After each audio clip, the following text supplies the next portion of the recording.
મિત્રો, હું હિતિક્ષા ગુંદીગરા ગેલેક્સી મીડિયામાં આપનું હાર્દિક સ્વાગત કરું છું। સમાચારોની શૃંખલામાં એક નજર કરી લઈએ આજના મુખ્ય સમાચારો પર।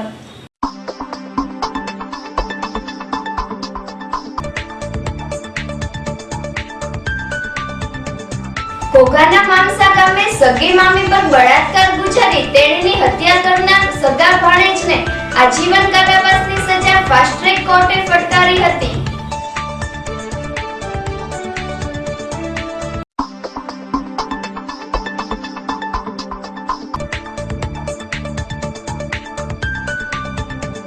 વિજયરાજનગરમાં મિલકત વેરાના બાકી રૂપિયા 5.50 લાખની વસૂલાત પેટે મિલકતને મહાપાલિકા દ્વારા સીલ મરાયા હતા।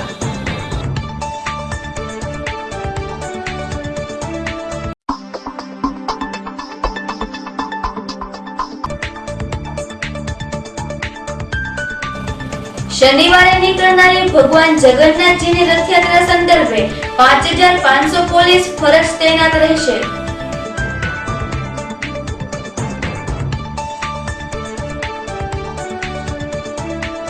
હવે જોઈએ સમાચારો વિગતવાર।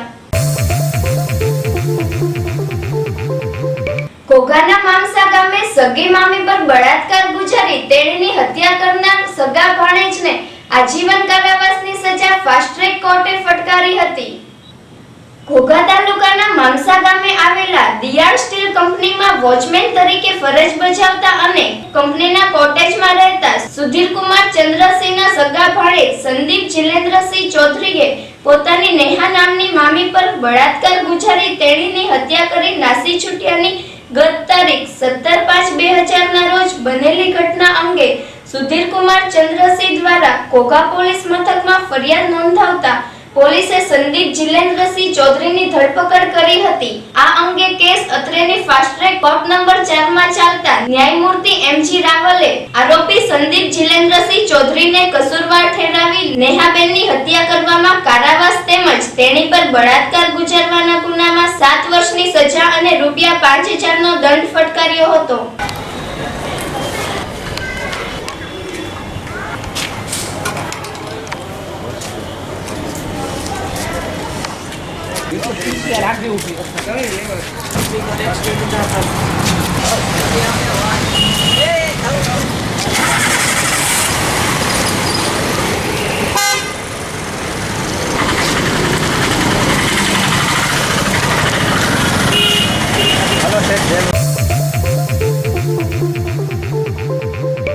વિજયરાજનગરમાં મિલકત વેરાના બાકી રૂપિયા 5.50 લાખની વસૂલાત પેટે મિલકતને મહાપાલિકા દ્વારા સીલ મરાયા હતા। શહેરના વિજયરાજનગર વિસ્તારમાં પ્લોટ નંબર 326B માં રૂમી એક્સપર્ટના માલિક શંભુભાઈ વાઘાણી પાસેથી મિલકત વેરાના બાકી રૂપિયા 5.50 લાખની વસૂલાત પેટે મહાનગરપાલિકાના ઘરવેરા વિભાગની વેરા વસૂલાત ટીમે સીલ મારી મિલકત કબજે કરી હતી।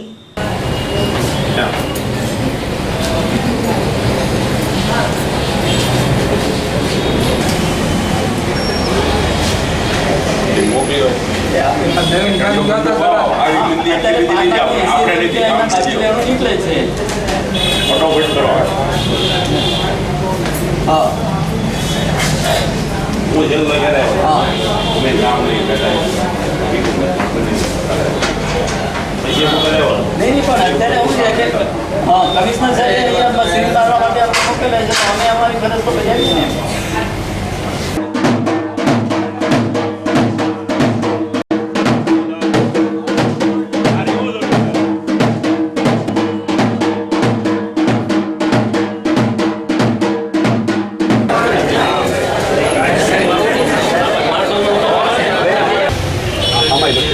પણ એ તો રિવાઇઝ થઈ ગયું એ તો જૂનું છે એવું નહીં બરાબર બધી કોણ છે બીજું કોણ આવ્યો કોણ એ વાત તો ભાઈ રાઈટ છે સબથી કરતા અગાઉ તમારે અગાઉ સાહેબ પહેલા તમે 5,80,000 આપવાના છે 15 દિવસની અંદર 3 દિવસ તમારા થઈ ગયા એ રીતે તમે એક ગેરમાર્ગ કીધું આ વસ્તુ પકડો તમારી સહી છે અરે આ તો આવેલું છે ભાઈ, સહી છે હવે.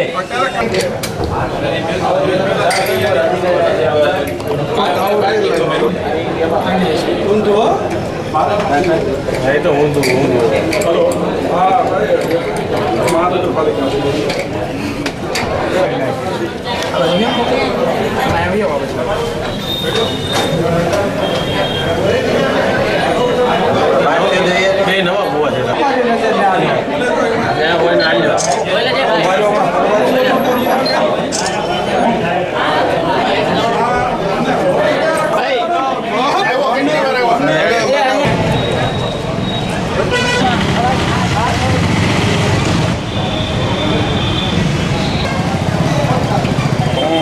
નાયબ કમિશનર મહાનગરપાલિકા ભાવનગર જગદેવસિંહ રાણા. અત્યારે અમારે ત્યાં જપ્તી માટેની કામગીરી લોકોના લાગવા પૈસા અને મતદાન તમામ કાયદાકીય પ્રક્રિયાઓ પૂરી કરી આજ રોજ પૈસાનો અંદાજે 5.5 લાખ છે. એટલે એ ટાઈમ 2013 પહેલાંનું બાકી છે.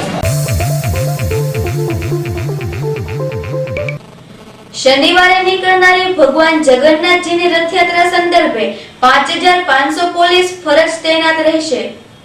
શહેરમાં શનિવારે નીકળનારી ભગવાન જગન્નાથજીની રથયાત્રા સંદર્ભે જિલ્લા પોલીસ વડાના અધ્યક્ષ સ્થાને યોજાયેલી પ્રેસ કોન્ફરન્સમાં રથયાત્રા દરમિયાન પોલીસ તંત્ર દ્વારા કાયદો અને વ્યવસ્થા જળવાઈ રહે તે માટે ભરવામાં આવેલા જુદા જુદા પગલાં તેમજ સમગ્ર રથયાત્રા અને તેના રૂટ પર ચુસ્ત પોલીસ બંદોબસ્ત અંગે પત્રકારોને માહિતી આપવામાં આવી હતી. રથયાત્રાના રૂટ બધાય જુદા છે. પોઈન્ટ ચેન્જ નથી થતા, આ વિસ્તારમાંથી કોઈનું સ્થળાંતર નથી હોય, આવું પણ નથી. એટલે લગભગ આમાં કોઈ જાતનો વધારે મોટો ફેરફાર નથી. અને ગયા રથયાત્રા અને આ રથયાત્રાની વચ્ચે કોઈ આવું કોઈ ઘટના નથી બની અથવા કોઈ આવો બનાવ નથી બન્યા જેના કારણે આપણે રીએસેસમેન્ટ કરવાની જરૂર પડી. છતાં રથયાત્રાનું એક વખત પ્રિલિમિનરી રૂટ ચેક કરી અને આના પછી તૈયારીઓ ચાલુ કરી દેવામાં આવે છે. જે તૈયારીના ભાગરૂપે મીટિંગોનું દોર તો બહુ પહેલાંથી ચાલુ થઈ. આ વખતે મીટિંગો અમે ખાલી પોલીસ સ્ટેશનમાં, ડીવાયએસપી ઓફિસમાં અને એસપી ઓફિસમાં જ નથી કર્યા, પણ જે ખરેખર જે અંદરના વિસ્તાર છે જે થોડું સ્વામી રીતે સંવેદનશીલ હોય થોડું ત્યાંના રહીશો સાથે મીટિંગ આ વખતે રહી અને આ લોકોની સમસ્યાઓ અને આ લોકોનું સૂચન મેળવી લેવા મીટિંગનું પહેલાં પોલીસ સ્ટેશન ચોકી લેવલ ઉપર, પછી પોલીસ સ્ટેશન લેવલ ઉપર, પછી ડીવાયએસપી લેવલ ઉપર અને છેલ્લે મારી અધ્યક્ષતામાં એક વખત રથયાત્રાના જે આયોજન સમિતિના સદસ્યો છે અને મુસલમાન સમાજના આગેવાનો સાથે એક મીટિંગ થઈ. આ વખતે રમઝાનનો પવિત્ર માસ ચાલે છે એટલે ઈદનું પણ તહેવાર લગભગ 18 તારીખે અથવા 19 તારીખે યોજવાના છે, જેના કારણે બંને બંદોબસ્તની તૈયારી આપણે સાથે કરવાની થાય છે. શનિવારે નીકળનારી ભગવાન જગન્નાથજીની રથયાત્રામાં ભગવાનના રથ સાથે 3 ડીવાયએસપી સતત તહેનાતમાં રહેશે. આ ઉપરાંત બ્લેક કમાન્ડો, આરપીએફ, જીએસએફ, 50 મહિલા પોલીસ, 1250 હોમગાર્ડ્સ મળી કુલ 5500 પોલીસ દ્વારા ચુસ્ત બંદોબસ્ત જાળવવામાં આવશે. તદુપરાંત રથયાત્રાના રૂટ પર મુકાયેલા સીસીટીવી કેમેરા દ્વારા પોલીસ તંત્ર તોફાની તેમજ તીખી તત્વો પર બાજ નજર રાખશે અને શનિવારે નીકળનારી ભગવાન જગન્નાથજીની રથયાત્રા સંપૂર્ણ શાંતિમય વાતાવરણમાં સંપન્ન થશે તેવો આશાવાદ જિલ્લા પોલીસ વડાએ વ્યક્ત કર્યો હતો. દર વર્ષની જેમ આ વર્ષે પણ ભાવનગરમાં જે રથયાત્રા ધૂમધામથી યોજવાની તૈયારી અત્યારે ચાલી રહ્યું છે. આ રથયાત્રા માટે આપણું જે બંદોબસ્તનું આખું જે પ્લાનિંગ છે આ બધું તૈયાર છે. રથયાત્રાની તૈયારી લગભગ 1 મહિના પહેલાં ચાલુ કરી દેવામાં આવેલ હતી, જેમાં રૂટીન મુજબ વાહન ચેકિંગ અને ધાબા ચેકિંગ, હોટેલ ધર્મશાળા આ બધા જે ચેકિંગો થાય છે. આના ઉપરાંત આ વખતે ચોકી લેવલ ઉપર પણ અસરગ્રસ્ત એરિયાઓમાં જઈને મિટિંગો કરવામાં આવેલ છે. કુલ 17 જેટલી મિટિંગ થઈ છે. બંદોબસ્તનું વ્યવસ્થિત એસેસમેન્ટ કર્યા પછી અત્યારે આ વર્ષે રથયાત્રામાં લગભગ 12 જેટલા DYSP, 36 police inspector, 136 sub inspector અને જે પોલીસ અને હોમગાર્ડને અમે કમ્બાઈન કરીને કહીએ તો લગભગ 5000 જેટલા ફોર્સનું ડિપ્લોયમેન્ટ રહેશે. આ વર્ષે જે રથયાત્રા છે આ રથયાત્રાને 7 સેક્ટરમાં વહેંચી અને એક મૂવિંગનું સેક્ટર અલાયદા પડી એટલે કુલ 8 યુનિટ્સમાં રથયાત્રાનું અમે સંચાલન કરીશું. इसके अलावा SRP ના 6 सेक्शन અને RAF ની એક કંપની એસઆરપીના 6 કંપની, આમ સોરી, એસઆરપી 6 કંપની, આરએફ એક કંપની અને બીએસએફ એક કંપની નો અમને ફાળવવામાં આવેલ છે. બીએસએફ અને આરએફ આવી ગઈ છે. આ લોકોનું એરિયા ડોમિનેશનનું કામગીરી ચાલુ છે. જે સાંડિયાવાડમાં હમણાં થોડા દિવસ પહેલાં, જે 2-3 દિવસ પહેલાં બનાવ બન્યું, આ બનાવના અનુસંધાને જે પોલીસ તરફથી યોગ્ય કાર્યવાહી કરવામાં આવેલ છે અને આ રથયાત્રા ને કાંઈ લાગે પણ કે નહીં અમને લાગે છે. છતાં પણ આપણી તૈયારી પૂરી છે. અત્યારે પણ દર દિવસે સવારે અને સાંજે ફ્લેગ માર્ચેસ, રૂટ માર્ચેસ, ધાબા ચેકિંગ, અસરગ્રસ્ત વિસ્તારોમાં પેટ્રોલિંગ, આ કામગીરી ચાલુ છે. આવતીકાલે બંદોબસ્તનું રિપોર્ટિંગ ટાઈમ છે. 15 તારીખે બંદોબસ્તનું રિપોર્ટિંગ થઈ ગયા પછી 16 તારીખથી આખા રૂટનું રિહર્સલ, ફ્લેગ માર્ચેસ, આ બધું આખા બંદોબસ્તને ગોઠવીને આ બધું કરવામાં આવશે. જે પ્રમાણે અમે તૈયારી કરી છે, જે પ્રમાણે અત્યારે ગામમાંથી અમને ફીડબેક મળ્યું છે, આ પ્રમાણે મને એવું લાગે છે કે રથયાત્રાની ઈદનું બંદોબસ્ત અમે બહુ શાંતિપૂર્ણ રીતે પ્રસાર કરાવી દઈશું. હાલે મને આ વિશ્વાસ છે કે જે પ્રમાણે મારા અધિકારીઓ છેલ્લા 15 દિવસથી સતત રથયાત્રાના મોડમાં આવીને જે પ્રમાણે મહેનત આ લોકો કરી રહ્યા છે, રથયાત્રાનું બંદોબસ્ત બહુ શાંતિપૂર્ણ રીતે અને ધાર્મિક વાતાવરણ અને કોમી એકલાસના વાતાવરણમાં પૂર્ણ થશે. આતાબાઈ ચોક નજીક પૂરપાટ ઝડપે પસાર થઈ રહેલા કારના ચાલકે 2 ગાયને અડફેટે લેતા ગાયના મોત નીપજ્યા હતા. શહેરના આતાબાઈ ચોક નજીક પૂરપાટ ઝડપે આવી રહેલા કારના ચાલકે સ્ટીયરિંગ પરનો કાબુ ગુમાવતા 2 ગાયને અડફેટે લેતા બંને ગાયના મોત નીપજ્યા હતા. અકસ્માતના પગલે કાર ચાલકે કાર છોડી નાસી છૂટ્યો હતો. ઘટનાના પગલે સ્થળ પર લોકોના ટોળા ઉમટ્યા હતા.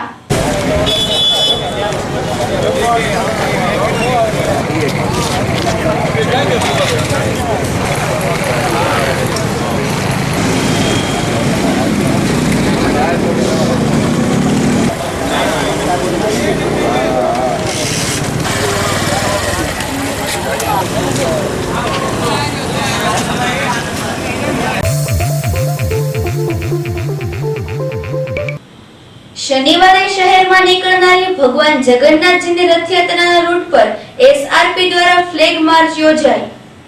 શનિવારે શહેરમાં નીકળનારી ભગવાન જગન્નાથજીની રથયાત્રા સંપૂર્ણ શાંત વાતાવરણમાં સંપન્ન થાય તેમજ રથયાત્રા સંદર્ભે જિલ્લા પોલીસ તંત્ર દ્વારા રથયાત્રા દરમિયાન કોઈપણ સંજોગોને પહોંચી વળવા જડબેસલાક વ્યવસ્થા કરવામાં આવી છે, જેની શહેરીજનોને પ્રતીતિ કરાવતી એસઆરપીની કુમક દ્વારા રથયાત્રાના રૂટ પર ફ્લેગ માર્ચ કરી હતી.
નારી નિડરતા અભિયાન અંતર્ગત મહિલાઓને તાલીમબદ્ધ કરવામાં આવી હતી.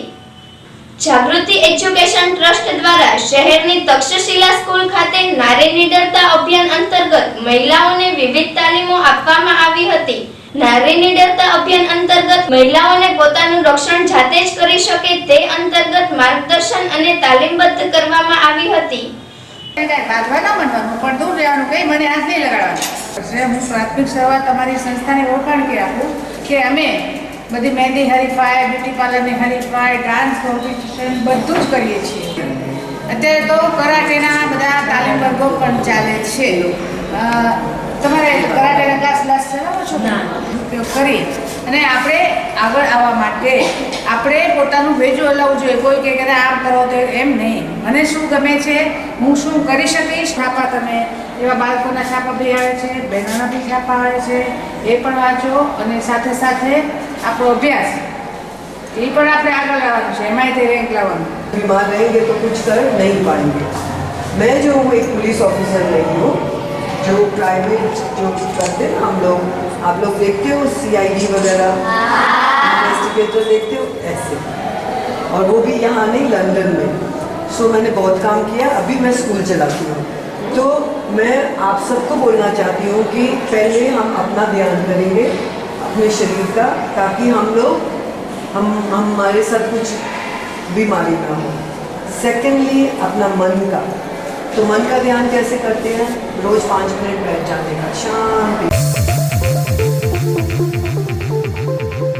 પાનવાડી ખીજડાવાળી શેરીમાં ખીજડાનું વૃક્ષ પડતા ફાયર બ્રિગેડનો કાફલો દોડી ગયો હતો. શહેરના પાનવાડી વિસ્તારમાં આવેલી ખીજડાવાળી શેરીમાં ખીજડાનું તોતિંગ વૃક્ષ તૂટી પડતા સ્થાનિક લોકોમાં ભય સાથે નાસભાગ મચી હતી. ખીજડાવાળી શેરીમાં વૃક્ષ ધરાશયી થવાની ઘટનાને લઈ ફાયર બ્રિગેડનો કાફલો દોડી ગયો હતો.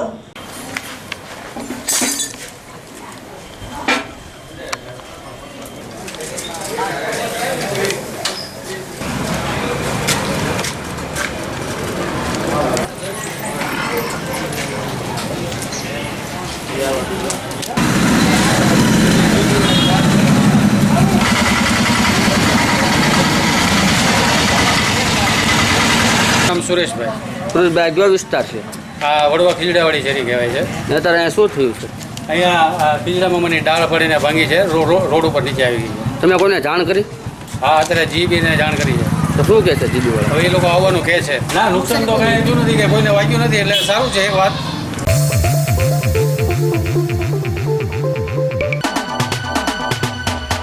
ઘોઘાના ઓદરકા ગામે રહેતા બ્રિજરાજબા બચ્ચુભા ગોહિલનું ઉલટી થતા સારવારમાં મોત નીપજ્યું હતું.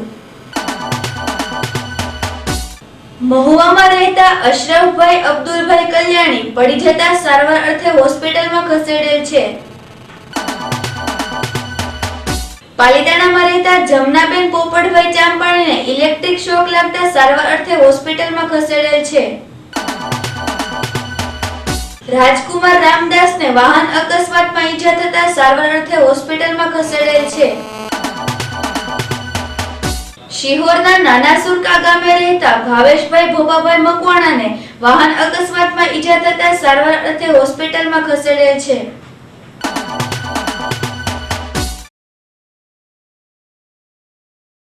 સિંધી મરણ ભાવનગર. શીલાબેન પ્રભુમલ રોહિડા, ઉંમર વર્ષ 80, નું તારીખ 13/7/2015 સોમવારે અવસાન થયેલ છે.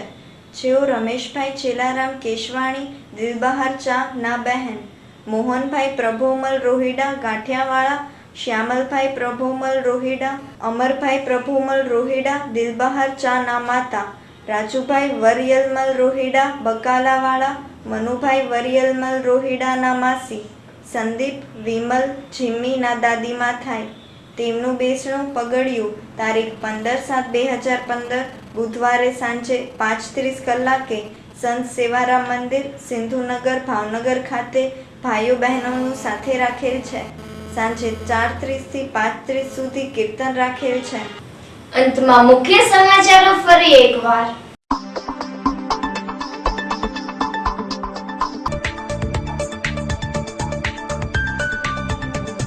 ઘોઘાના મામસા ગામે સગી મામી પર બળાત્કાર ગુજારી તેણીની હત્યા કરનાર સગા ભાણેજને આજીવન કારાવાસની સજા ફાસ્ટ ટ્રેક કોર્ટે ફટકારી હતી.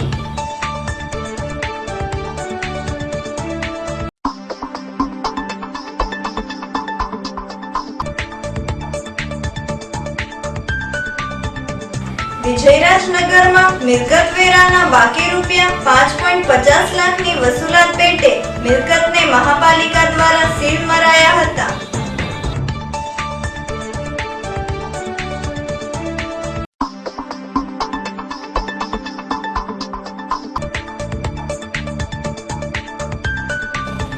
શનિવારે નીકળનારી ભગવાન જગન્નાથજીની રથયાત્રા સંદર્ભે 5500 પોલીસ ફરજ તૈનાત રહેશે.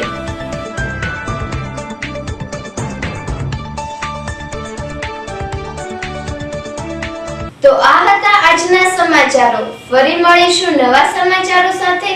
ત્યાં સુધી રજા આપશો. નમસ્કાર.